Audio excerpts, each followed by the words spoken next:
ہم نے بتایا کہ 1400 سال بعد آنے والے رسول اللہ کی نسل کا ایک تاج الدین جو کہہ دیتا ہے وہ ہو جاتا ہے، تو رسول کی زبان کا حال کیا ہوگا؟ انہوں نے اپنی کرامات سے رسول اللہ صلی اللہ علیہ وسلم کے ناموس کی حفاظت کی ہے۔ لوگ یہ سمجھتے ہیں ناموس رسالت کی حفاظت صرف نعروں سے ہوتی ہے۔ ناموس رسالت کی حفاظت پوری زندگی لگانی پڑتی ہے، پوری زندگی کے شب و روز اپنے ہر عمل سے حضور کے عزت کی حفاظت کرنی ہوتی ہے۔ سرکار تاج الدین رحمت اللہ تعالی علیہ ناگپور شریف میں اتنے پرانے نہیں ہیں کہ جن کو بھولا جا چکا ہو، بلکہ دو چند پیڑھیاں گزری ہوں گی جو ان کو دیکھے ہوئے لوگ موجود ہیں۔ 1925 میں آپ کا وصال ہوا، آپ کا انتقال ہوا۔ کچھ اللہ والے ایسے ہوتے ہیں جن کے بارے میں بخاری شریف میں بھی حضور اکرم صلی اللہ علیہ وسلم نے فرمایا لو اقسموا علی اللہ لابرہ، اگر وہ اللہ کو قسم دے دیں کہ یہ ہونا ہے مولا، تو اللہ ان کی قسم کو پوری کرتا ہے۔ کچھ بندے وہ ہیں، وہ لاڈلے ہوتے ہیں، وہ اللہ تعالیٰ کی محبت میں اپنے آپ کو فنا کر چکے ہوتے ہیں۔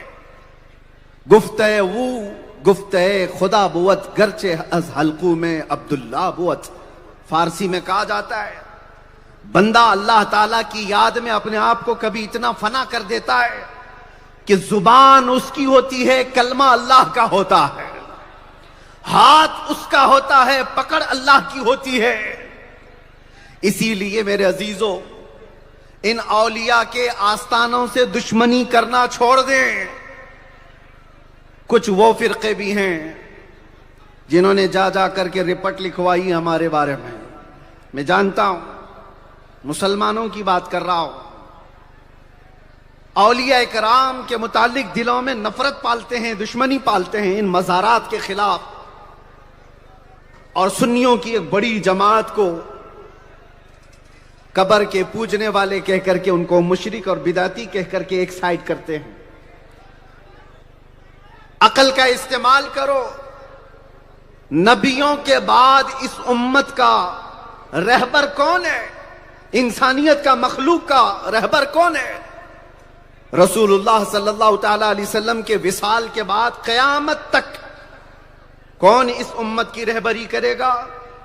وہ اللہ کے ولی ہیں جو ہر زمانے میں آتے ہیں اور رسول اللہ کے اخلاق دکھا کر کے اس امت کی رہبری کیا کرتے ہیں۔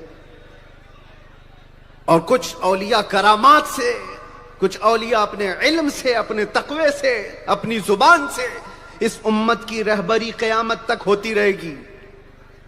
آج سرکار تاج الدین رحمت اللہ تعالی علیہ کے آستانے پر آنے کے بعد ایک چیز میں بھی محسوس کرتا ہوں اور آپ بھی محسوس کرتے ہوں گے، آپ بھی دل پر ہاتھ رکھ کر کے سمجھ جانا، بے شک آپ بھی محسوس کرتے ہوں گے۔ اس آستانے پر آنے کے بعد ہر طرح کا خوف دل سے نکل جاتا ہے، ڈر نہیں ہوتا۔ خوف نہ رکھ رضا ذرا، تو ہے عبد مصطفیٰ، تیرے لیے امان ہے، تیرے لیے امان ہے۔ اسی لیے قرآن کی میں نے آیت پڑھی الا ان اولیاء اللہ لا خوف علیہم ولا هم يحزنون، آگاہ ہو جاؤ، اللہ کے جو دوست ہیں، اللہ کے جو ولی ہوتے ہیں، نہ انہیں دنیا میں کسی بات کا خوف ہوتا ہے، نہ آخرت میں کسی بات کا رنج ہوتا ہے، کسی بات کا غم نہیں ہوتا۔ دنیا میں جو بے خوف ہو کر کے جیت کر چلے گئے، ان کے آستانے پر جو آتا ہے اسے بھی بے خوف کر دیا جاتا ہے۔ ڈرو مت کسی سے۔ تاج الدین بابا رحمت اللہ تعالی علیہ کی زندگی کو پڑھو۔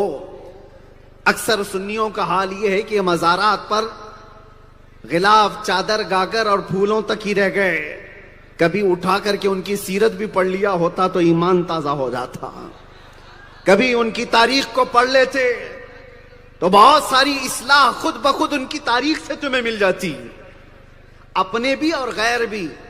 محبت کرنے والوں سے بھی کہتا ہوں، دشمنی کرنے والوں سے بھی کرتا ہوں، محبت بھی کرنا ہے تو پڑھ لکھ کر کے محبت کرو، دشمنی کرنا ہے تو بھی پڑھ لکھ کر کے کرو، تاکہ سمجھ میں آ جائے گا معیار۔ کبھی سورج کو دیکھا ہی نہیں اور سورج سے نفرت کرنے لگے آدمی، دشمنی کرنے لگ جائے تو بیوقوف نہیں ہے؟ ذرا باہر تو آ، اجالا کس کا ہے پتا تو چلے۔ کوئی گھر کے چار دیواری کے اندر بیٹھ کر کے کہتا ہے سورج ایسا ہے، سورج ویسا ہے، سورج ایسا ہے، سورج ویسا ہے، اسے پتا ہی نہیں کہ دن بھر کا جو اجالا ہے وہ سورج ہی کی وجہ سے ہے۔ ایسے شخص کو باہر آ کر کے سورج دیکھنا چاہیے۔ میرا اشارہ سمجھو، کسی کو تنقید بھی کرنا ہو تو اس کے بارے میں پڑھ لکھ لیا کرو۔ تاج الدین بابا رحمۃ اللہ تعالی علیہ کے اس آستانے کو پڑھو۔ زندگی کے ایک دو دن نہیں، ایک دو دن نہیں، ایک دو مہینہ بھی نہیں، ایک دو سال بھی نہیں، میں آپ کو اپنی بات بتاتا ہوں۔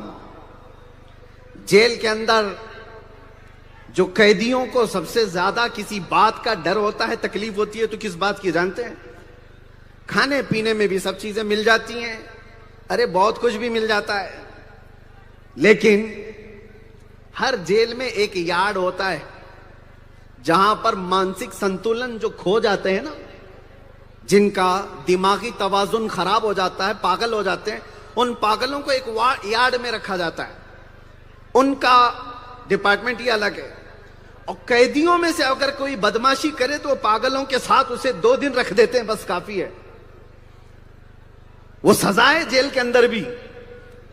اگر کوئی زیادہ اچھا خاصا قیدی پریشان کر رہا ہے لوگوں کو تو اس کو لے جا کر پاگلوں کے ساتھ 2 دن رکھتے ہیں، وہ چلا چلا کر کے معافی مانگ کر کے نکلتا ہے کہ مجھے اس وارڈ سے نکالو جلدی، باقی مار لینا، لکڑی سے توڑ لینا، جب یہ پاگلوں کے ساتھ میں نہیں رہ سکتا۔ 2 دن کی بات کہہ رہا ہوں۔ اور جھوٹے موٹے کوئی بیمار ہونے کی کوشش کرے جیل میں، ہم جانتے ہیں، اس کو بھی جیل ڈپارٹمنٹ کے پولیس والے سمجھتے ہیں، ایک دن پاگلوں کے یارڈ میں ڈال دیتے ہیں، اس کا پیٹ درد بھی چلا گیا، سر درد بھی چلا گیا، جلدی سے بھاگ کے آتا ہے۔ یہ ایک بہت بڑی چیز ہے۔ یہ میں کیوں کہہ رہا ہوں؟ ان پاگلوں کے یارڈ میں 2 دن بتانا جیل کے قیدی کے لیے بھی بھاری ہوتا ہے، نہیں جانا چاہتا ہے۔ لیکن جب میں تاریخ پڑھ رہا تھا حضور سرکار تاج الاولیاء کی، تاریخ میں فرمایا گیا 1-2 دن نہیں، 1-2 مہینہ، 1-2 سال نہیں، 12 سال سے زیادہ پاگل خانے میں تاج الاولیاء نے وقت گزارا۔ اور کیسا وقت گزارا، کیسا وقت گزارا! ایک رات تم پاگل خانے میں رہ کر کے دیکھ لو، 2 دن تم پاگل خانے میں رہ کر کے دیکھ لو، پتہ چل جائے گا، ساری ہیکڑی نکل جائے گی۔ کیونکہ ہمیں پتہ ہے پاگل کیا کیا کرتے رہتے ہیں۔ وہ جھوٹے دیواروں سے بات کرتے ہیں، وہ پیشاب پاخانہ کپڑوں میں کر لے جاتے ہیں، اچھا آدمی ان کے ساتھ رہ نہیں سکتا۔ 12 سال سے زیادہ کا عرصہ تاج الاولیاء نے پاگلوں کے ساتھ کیسے بتایا، کیسے بتایا؟ ایک بات یاد رکھو، جو اللہ اور اس کے رسول کی یاد میں دیوانہ ہو جائے وہ دیوانوں کے ساتھ رہنے پہ عیب نہیں محسوس کرتا، اس کے لیے کوئی عیب نہیں۔ ہاں، جس کو اپنے انا کی فکر ہے، اپنے اسٹیٹس کا اور اپنے اسٹینڈرڈ کی فکر ہے، وہ یہ سوچتا ہے میں اس کے ساتھ بیٹھوں کہ اس کے ساتھ بیٹھوں، میرا اسٹیٹس یہ ہے، میں اس کے ساتھ بیٹھوں گا تو کیا ہو جائے گا۔ کتنے لوگ تو بیچارے ڈرتے ہیں، یہ مولانا نہیں، یہ مولانا کے ساتھ بیٹھیں گے کل پتہ نہیں کیا بول دیں گے۔ بابا تاج الاولیاء کی بارگاہ کا ایک واقعہ میں سناتا ہوں۔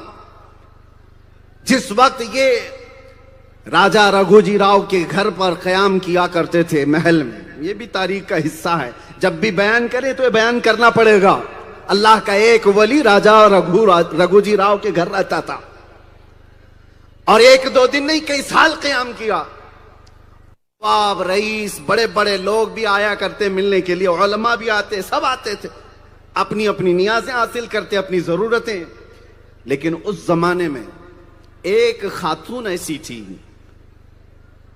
ایک عورت، وہ ہندوستان میں اس وقت بھی سماج میں بٹے ہوئے لوگ، اونچ نیچ کے فرق میں بسے ہوئے لوگ موجود تھے، کچرا جھاڑنے کا اور گٹر صاف کرنے کا کام کرنے والی عورت تھی۔ وہ عورت ایک دن سوچتی رہی، میرا کام تو بڑا چھوٹا ہے، میں گٹر صاف کرنے والی، کچرا جھاڑنے والی، لوگ مجھے حقیر نگاہ سے دیکھتے ہیں، لیکن تمنا ہے ایک دن میں اپنے ہاتھ سے کھانا بناؤں اور بابا تاج کو کھلاؤں۔ کئی دن سے سوچتی رہی، ہمت نہیں ہوئی۔ ایک دن ایسا آیا کہ اس نے ہمت جٹا کر کے کچھ کھانا بنا لیا اور بتایا، پوچھا کہ کہاں ہے تاج الدین بابا؟ بتایا گیا کہ راجا رگھوجی راؤ کے گھر اس محل میں قیام فرماتے ہیں۔ پوچھا وہاں کھانا کون کھلاتا ہے؟ کہا ہر جگہ سے کھانا آتا ہے، بابا سب کے کھانے میں سے تھوڑا تھوڑا لے لیتے ہیں دل رکھنے کے لیے۔ تو اس نے سوچا میرا بھی کھانا لے کر کے چلی جاتی ہوں۔ کھانا بنا کر کے لے گئی، محل میں داخل کہاں سے ہو پائے، بڑے لوگ آتے جاتے ہیں، اور وہاں جانے کے بعد پھر ہمت ٹوٹ گئی۔ اس عورت نے جو کچرا جھاڑنے کا اور گٹر صاف کرنے کا کام کرتی تھی، اپنا بنا ہوا کھانا ایک جھاڑی پر باندھ دیتی ہے۔ کہا میری ہمت نہیں، بابا کو میں جا کر کے کھلاؤں، لوگ کیا سوچیں گے، کیا سمجھیں گے، مجھ کو حقیر سمجھتے ہیں لوگ، کم ذات کی سمجھتے ہیں۔ تو وہ اپنا کھانا نہیں لے جا سکی اندر، لیکن بہرحال دیدار کرنے کے لیے کسی کو روک ٹوک نہیں تھی، سب آ گئے۔ دسترخوان بچھا، تاج الدین بابا رحمت اللہ تعالی علیہ کی نظروں کو سمجھو، دسترخوان پر نواب، رئیس، علماء، فقہا، بہت سارے لوگ اس دن کھانے لے کر آئے، اپنے اپنے توشے کھولے۔ تاج الاولیاء فرماتے ہیں چلو سب کھانا شروع کرو۔ کھانا شروع کرنے کے بعد آپ ہاتھ نہیں بڑھاتے، اس کے بعد آپ سے کہا جاتا آپ شروع کرو حضرت، اس کے بعد ہم شروع کریں۔ تاج الاولیاء کہتے ہیں آج ہمارا اس دسترخوان پہ کھانے کا من نہیں کر رہا، جاؤ باہر درخت پہ کھانا لٹکا ہوا وہ لے کر کے آ جاؤ۔ کیا بات ہے، واہ! باہر درخت پہ کھانا کا توشہ لٹکا ہوا وہ لے کر کے آؤ۔ لوگوں نے کہا باہر درخت پہ کون کھانا باندھ کے جاتا ہے؟ لوگوں نے اصرار کیا حضور ہم بڑے چاہ سے یہ کھانا لے کر کے آئے۔ کہا نہیں میں تو آج وہی کھانا کھاؤں گا۔ تھوڑی دیر کے بعد خود اٹھے اور محل سے باہر آئے، درخت کے نیچے بیٹھ گئے اور درخت کے اوپر جو بندھا ہوا تھا توشہ کھولا، اپنے ہاتھ سے مزے لے کر کے کھاتے رہے۔ جب کھانا مکمل ہوا کئی لوگوں نے اصرار کیا ہمارا بھی کھانا کھا لیں، نہیں اس دن تو اسی کھانے کو آپ نے تناول کیا۔ بعد میں پوچھا لوگوں نے کہ یہ کھانا تھا کس کا، یہ کہاں سے بندھا تھا؟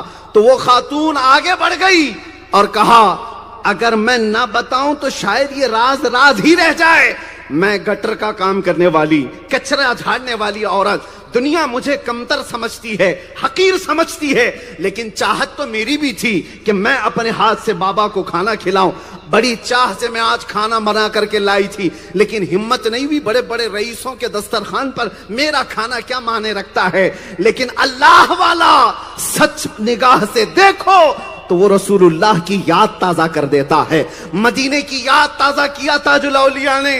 جانتے ہو یہ وہ سنت عظیمہ تھی، میرے آقا صلی اللہ علیہ وسلم مدینہ طیبہ میں صحابہ کے ساتھ بیٹھے ہوئے ہیں، اچانک ایک عورت آنے لگی، پاگل عورت تھی، ذہنی توازن کھویا ہوا تھا اور وہ بڑھتی آ رہی تھی۔ صحابہ نے اس کو روک دیا کیونکہ بڑبڑ کرتی تھی، بہت بولتی تھی، جس کے سامنے زبان کھل جائے اناپ شناپ جو بولنا ہے سب بول جاتی تھی۔ تو صحابہ اس کو روکنے لگے کہ رسول اللہ کے قریب آئے گی، پتہ نہیں کیا کیا بولے گی، لیکن میرے آقا نے فرمایا ہٹو اسے آنے دو۔ صحابہ نے کہا یا رسول اللہ پاگل عورت ہے، زبان کی لمبی ہے، کچھ بھی بولے جاتی ہے۔ میرے آقا نے کیا فرمایا جانتے ہو؟ نوجوانوں توجہ سے، حضور فرماتے ہیں مجھے پتا ہے پورے مدینے میں اس کا کوئی نہیں سنتا، اگر میں بھی نہ سنوں تو وہ کس کو سنائے؟ اگر میں بھی اس کی بات نہ سنوں تو وہ کس کے پاس جائے گی؟ پھر وہ خاتون کو راستہ چھوڑ دیا صحابہ نے، وہ آئی میرے آقا کے پاس، ایک بات کو 10 بار بولتی رہی، میرے آقا سنتے رہے، ہاں ہاں کرتے رہے، ایسے سنتے رہے کسی بڑے دانشور کی بات سنی جاتی ہے۔ اسے احساس تک ہونے نہیں دیا کہ وہ پاگل عورت ہے۔ میرے آقا کی عظیم سنت تھی جس کو 1400 سال بعد ناگپور کی سرزمین پر تاج الاولیاء نے زندہ کر کے دکھایا ہے۔ ناموس رسالت کی حفاظت اس کو کہا جاتا ہے۔ یہاں ذات اونچی ہے نیچی ہے اس کا فرق نہیں۔ اللہ نے، میرے نبی نے آخری خطبے میں حجت الوداع میں فرمایا تھا